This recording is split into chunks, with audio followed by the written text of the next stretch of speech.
Buletin Didik 18 Februari bersama saya Nohalifah Gani. Assalamualaikum dan salam sejahtera. 151 sekolah menengah akan digunakan sebagai tempat mengundi semasa pilihan raya negeri PRN Johor pada 12 Mac ini. Bagaimanapun, Kementerian Pendidikan KPM akan memastikan blok mengundi dan blok peperiksaan diasingkan supaya tidak mengganggu calon SPM yang sedang menduduki peperiksaan. Menurut Menteri Kanan Pendidikan Datuk Dr. Razzie Jidin, pihaknya sebelum ini memohon pengecualian di lokasi tersebut. Bagaimanapun, selepas perbincangan bersama Suruhanjaya Pilihan Raya SPR, KPM memutuskan memberi ruang kepada proses mengundi kerana akta yang membolehkan premis berkenaan digunakan sebagai pusat mengundi. KPM akan memastikan pihak sekolah yang terlibat mengelakkan penggunaan bilik utama peperiksaan sebagai tempat pengundian bagi memastikan calon SPM dapat menduduki peperiksaan mengikut aturan yang ditetapkan. Pihak pengurusan kementerian telah duduk berbincang dengan SPR supaya kalau digunakan sekalipun tidak digunakan bilik-bilik yang akan digunakan untuk peperiksaan. Kerana bilik-bilik ini telah disusun oleh pihak sekolah, oleh guru-guru, diketuai oleh Setiausaha Peperiksaan, telah disusun mengikut indeks nama murid, angka giliran dan sebagainya, dan sebarang gangguan kepada susunan ataupun aturan tersebut boleh memberi satu implikasi yang besar. Perbincangan antara Ketua Pengarah Pendidikan bersama pengetua-pengetua sekolah terlibat telah diadakan semalam bagi memastikan proses berjalan dengan lancar. Dalam pada itu, guru pengawas peperiksaan, petugas peperiksaan dan pemeriksa kertas SPM boleh meminta dikecualikan daripada bertugas sebagai pegawai PRN. Perkara itu perlu dimaklumkan kepada wakil SPR di kawasan masing-masing. Ini merupakan tempoh yang amat penting bagi guru-guru ini untuk menumpukan sepenuhnya kepada pelaksanaan SPM. Jadi pelaksanaan SPM ini perlu berjalan dengan cukup teratur. Dan sebab itu kita dah memohon sekali lagi kepada SPR supaya guru-guru yang menjadi pengawas peperiksaan, petugas peperiksaan dan juga pemarkah pemeriksa kertas peperiksaan ini dikecualikan dalam menjadi petugas untuk PRN yang akan datang. Peperiksaan bertulis SPM 2021 akan diadakan pada 2 hingga 20 Mac depan. Sementara itu, calon SPM 2021 yang berada dalam kuarantin kerana jangkitan COVID-19 tidak perlu menduduki kertas peperiksaan masing-masing pada tarikh ia diadakan. Sebaliknya, calon berkenaan akan menduduki peperiksaan pada sidang kedua dengan tarikh baru yang akan dimaklumkan kelak. Perkara itu sudah disediakan mengikut SOP SPM sebelum ini. Kalau calon itu positif, kena dikuarantinkan, maka mereka ini tidak perlu menduduki peperiksaan, tetapi mereka akan menduduki peperiksaan dalam tarikh atau pada tarikh yang akan ditetapkan kemudian. Ya, untuk anak-anak di luar sana, sekiranya na'udzubillah, jika positif, maka mereka tidak perlu menduduki peperiksaan pada hari tersebut, waktu dikuarantin, tak duduk peperiksaan, tapi akan ada second sitting untuk SPM bagi membolehkan calon-calon ini dapat menduduki peperiksaan. Tambah Datuk Dr. Razzie, perkara sama sudah dijalankan untuk ujian lisan tempoh hari. Sekiranya pihak sekolah mendapat maklumat ada calon yang positif ketika peperiksaan sedang berlangsung, individu tersebut akan diletakkan di bilik khas yang disediakan. Sementara itu, Yayasan Didik Negara YDN dilancarkan secara rasmi hari ini sebagai pelengkap dalam memperkasa pendidikan bagi melahirkan generasi yang memenuhi aspirasi pendidikan negara. Datuk Dr. Razzie Jidin berkata YDN bertindak sebagai organisasi yang bertanggungjawab menyelaras kerjasama dan komitmen pelbagai pihak dalam menyalurkan sumbangan ke arah melestarikan pendidikan berkualiti. Yayasan Didik Negara ditubuhkan pada bulan Julai 2021 sebagai sebuah badan yang menjadi one-stop center untuk menggembling sumbangan daripada pelbagai pihak dan membantu pihak-pihak penyumbang dalam memastikan supaya setiap sumbangan yang diberikan itu dapat mendapat impak yang optimum daripada sumbangan yang disalurkan. Beliau berkata demikian pada sesi sidang media di Majlis Pelancaran Yayasan Didik Negara di Putrajaya siang tadi. Setakat ini RM20 juta berjaya dikumpulkan dalam bentuk tunai dan barangan seperti kelengkapan sekolah serta komputer riba yang telah disalurkan kepada kumpulan sasar terutama murid-murid di seluruh negara. YDN juga berperanan mewujudkan pengurusan dan penyelarasan yang teratur, cekap dan efisien bagi memastikan fungsi yayasan memberi manfaat kepada generasi masa akan datang. Dato' Dr. Razi turut berterima kasih kepada agensi, badan korporat maupun golongan individu di atas sumbangan yang telah mereka salurkan melalui YDN. Dalam perkembangan lain, KPM akan mengambil tindakan segera melaksanakan perbaikan dan penyelenggaraan infrastruktur sekolah di daerah Kulai dan Paguh, Johor. Perkara itu telah dimaklumkan kepada Jabatan Pendidikan Negeri dan Pejabat Pendidikan Daerah. Menerusi perkongsian di Facebook, Datuk Dr. Razi memberitahu telah membuat tinjauan di 11 sekolah di 2 daerah berkenaan. Melaluinya, pihak sekolah memaklumkan sebahagian infrastruktur sekolah memerlukan pembaikan segera, antaranya kerosakan bumbung di blok akademik dan pentadbiran serta tandas yang uzur. Ia termasuk penyelenggaraan segera peralatan seperti penghawa dingin dan siling bagi mengelak kerosakan yang lebih teruk. Dalam lawatannya ke Kulai, Datuk Dr. Razi berkunjung ke 6 sekolah, antaranya Sekolah Menengah Pendidikan Khas Vocational Indahpura, SJKC Pecheng dan 3 sekolah rendah. Lawatan kemudian diteruskan di Paguh melibatkan 5 sekolah, antaranya SMK Felkra Bukit Kepong, SMK Lenga dan SMKA Paguh. Rakyat disaran memanfaatkan pelbagai inisiatif kerjaya yang dikendalikan Kementerian Pengajian Tinggi KPT. Perdana Menteri Datuk Seri Ismail Sabri Yaakob berkata kadar pengangguran di negara akan berkurangan ke bawah paras 4.2 dengan bantuan inisiatif seperti Penjana KPT CAP, Penjana KPT PACE dan Get Hired at KPT. Apa yang pasti, program-program ini adalah berbentuk touch point dan bertujuan untuk menyantuni keperluan denyut nadi rakyat. Seperti program My Future Jobs. Berdasarkan rekod yang kita ada, sebanyak 63,990 jawatan kosong di negeri Johor ditawarkan melalui portal My Future Jobs. Untuk tempoh karnival ini sahaja, saya difahamkan lebih 3,000 kekosongan jawatan ditawarkan. Beliau hadir di Karnival KPT Keluarga Malaysia di Parit Sulong Batu Pahat siang tadi. Antara inisiatif yang ditawarkan ialah My Future Jobs, penjana kerjaya dan jamin kerja yang membantu pelajar mendapat pekerjaan selepas tamat pengajian.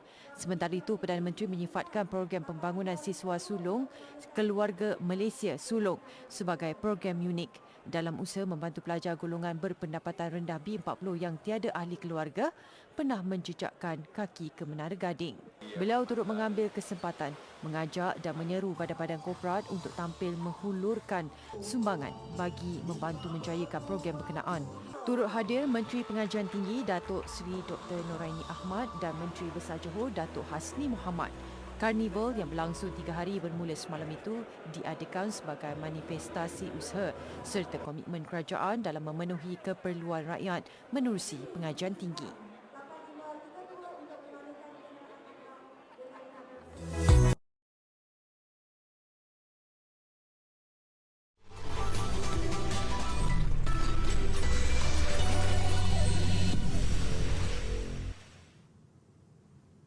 Sikap tunggu dan lihat antara punca pendaftaran bagi program pemberian vaksin kepada kanak-kanak PKIDS masih rendah. Ibu bapa gusar kesan adverse susulan imunisasi IV atau kesan sampingan terhadap anak-anak mereka. Daripada 341,960 atau 9.6% populasi kanak-kanak berusia 5 hingga 11 tahun yang sudah menerima dos pertama, 14 laporan telah diterima sejak PKIDS dilancarkan. Hakikatnya, AEFI itu hanya kesan sampingan ringan dan bersifat sementara. Ikuti laporan wartawan Juliana Syarin. 14 laporan AEFI itu tidak melibatkan kes yang serius. Antaranya sakit pada tempat yang dicucuk, pening, kelesuan dan ruam atau gatal-gatal. Ketua Perkhidmatan Pediatrik dan Pakar Perunding Pediatrik Hospital Tunku Azizah HTA, Dr. Sabira Begum Kadir Ibrahim berkata, kesan sampingan itu merupakan tindak balas normal pada kanak-kanak. Dan kesan tu agak ringan. Budak-budak dia tak dapat demam tinggi macam orang dewasa. Dia macam lesu ataupun letih. Yang tu kita pantau dia. Dia berlaku hari kedua atau hari ketiga. Dalam sehari dua hari dah baik. Apa yang perlu kita jaga anak kita, bagi minuman, ya, bagi mereka rehat. InsyaAllah dia akan baik. Tegasnya vaksin bertujuan melindungi dan bukannya memudaratkan.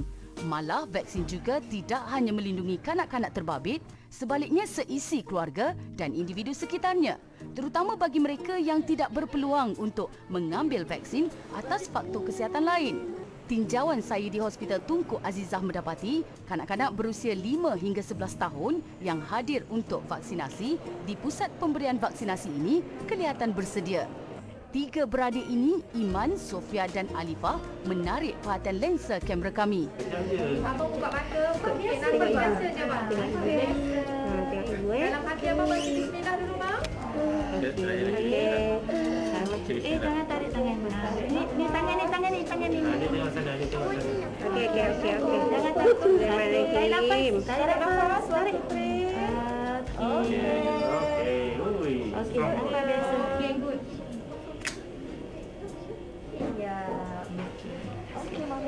Suntikan dilakukan jururawat yang berpengalaman mengendalikan imunisasi bayi sebelum ini. Kanak-kanak juga diberi penerangan mengenai vaksin termasuk kesannya sebelum disuntik. Kenapa? Takut ke? Takut sikit. Kenapa nak vaksin? Sebab tak nak kena COVID. Kawan-kawan, vaksin lah, tak takut pun. Tadi awak nangis Tak, Tak? Sakit tak? tak, Tak juga? Takut? tak. Saya rasa memang di peringkat awal kita ada rasa gusar sikit. Tapi sebab kita dah nampak adult pun tak banyak komplikasi. Jadi insyaAllah kanak-kanak pun mungkin yang sama jugalah. Semalam Menteri Kesihatan Khairi Jamaluddin mendedahkan kes COVID-19 dalam kalangan kanak-kanak meningkat 160% pada minggu ke-5 dan ke-6 tahun ini. Pendaftaran Peak Kids juga masih rendah di bawah 1 juta orang. Alpha, Delta, Omicron. Kita tak tahu apa lagi varian COVID-19 yang akan datang, yang akan menyerang. Untuk itu perlu berwaspada, berhati-hati dan antara senjata yang ada ketika ini adalah vaksin COVID-19 selain daripada menjaga SOP. Dan vaksin COVID-19 ini juga didapati dapat meningkatkan imuniti kanak-kanak. Kepada ibu bapa dan penjaga, kalau tak tahu tanya, jangan mudah terikut-ikut atau memandai-mandai, sebaliknya dapatkan maklumat dari pakar. Okey.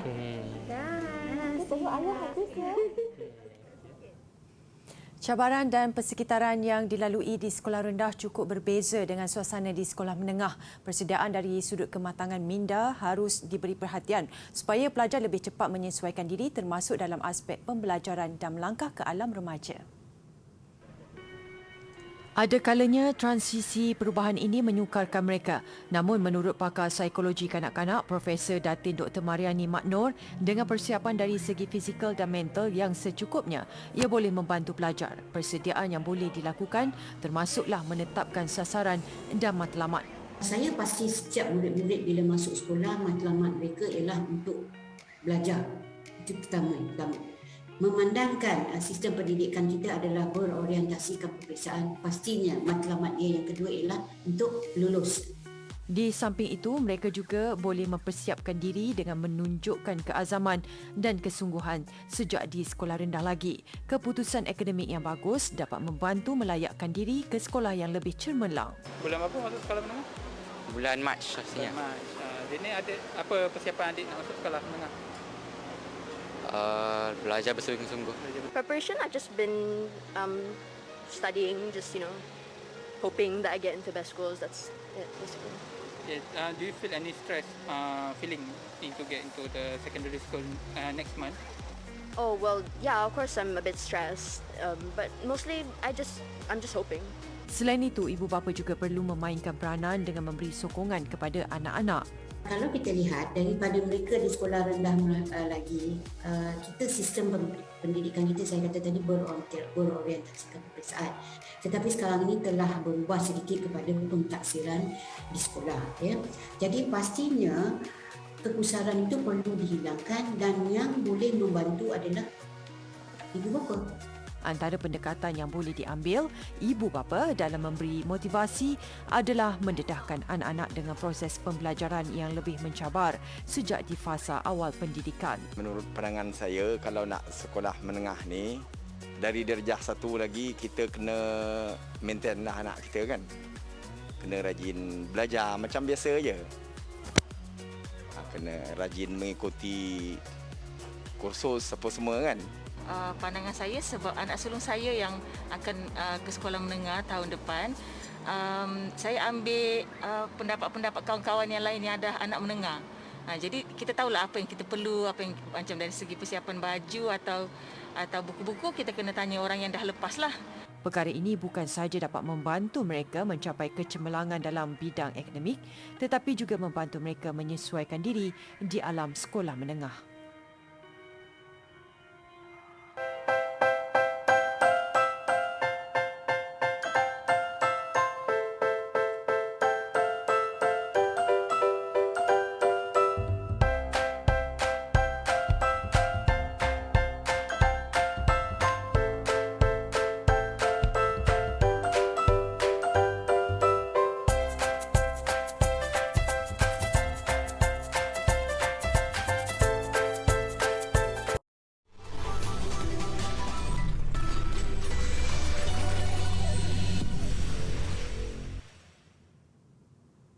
Jambangan bunga bukanlah sesuatu yang janggal dilihat, namun bunga akan layu.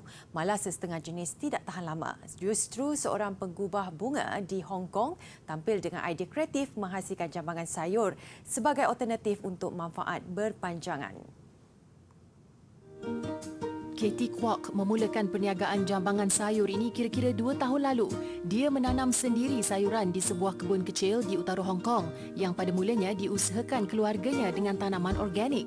Namun, Kwok kemudiannya mula memilih dan menanam sayuran yang lebih cantik sebagai tarikan untuk perniagaannya, selain mempelajari seni gubahan alternatif menerusi internet. Jelas Kwok, idea memulakan penjualan jambangan sayur tercetus daripada gaya hidup masa kini yang lebih mementingkan pengambilan bahan organik. Namun, seperti perniagaan lain, ia tetap memiliki cabaran tersendiri. Antaranya, kreativiti gubahan yang terhad disebabkan perlu menjamin kesegaran sayur. Jenis sayuran juga terbatas kerana Kwok bertegas menggunakan produk yang diusahakan sendiri atau pengeluar tempatan. Apapun produk alternatif ini pastinya memberi manfaat jangka panjang seperti mengurangkan penghasilan bahan buangan. Sekumpulan artis mengubah bongkar-bongkar ais di sebuah sungai beku di India ketika musim sejuk. Aktiviti ini dilakukan di Sungai Zanskar di Chiling, India pada ketinggian lebih 3,300 meter.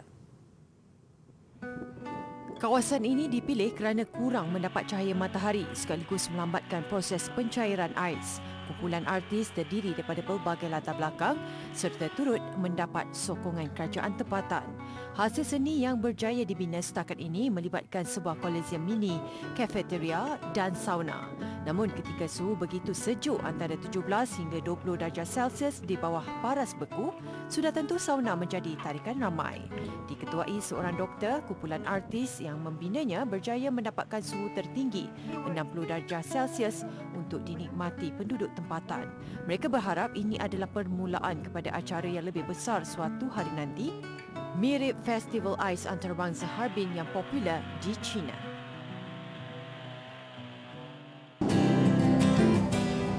Ini ialah gambaran mikroskopik bagi batuan yang mengandungi minyak. Haiwan, hidupan dan mikroorganisma yang hidup satu masa dulu mati dan menyimpan tenaga bersama mereka akan bertukar menjadi petroleum yang terperangkap di dalam batuan. Minyak atau petroleum sememangnya terdapat di dalam batuan ini. Kerana itulah kita panggilnya petroleum, petro batu, oleum minyak. Walaupun batu ini akan dikelilingi oleh satu batuan endapan yang sangat padat yang tidak membenarkan minyak ataupun gas mengalir melaluinya. Sehinggalah kita datang menggerudi dan mengeluarkan minyak tersebut.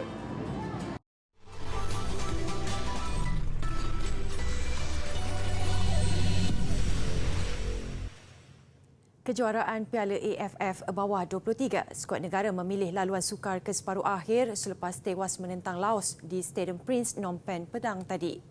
Malaysia dan Laos kini menjadi dua pasukan saja dalam kumpulan B selepas penarikan diri Indonesia dan Myanmar. Selvan menjaringkan gol pendahuluan negara dari sepakan penjuru sejurus sebelum rehat. Minit ke-55, bom pacan bungkong menyamakan kedudukan buat Laos. Pasukan lawan menjaringkan gol seterusnya menerusi Pedavan Somsanit minit ke-79. Sekaligus memberikan kelebihan buat Laos menjelang aksi kedua nanti. Kedua-dua pasukan dijadual bertemu pada perlawanan seterusnya Isnin depan.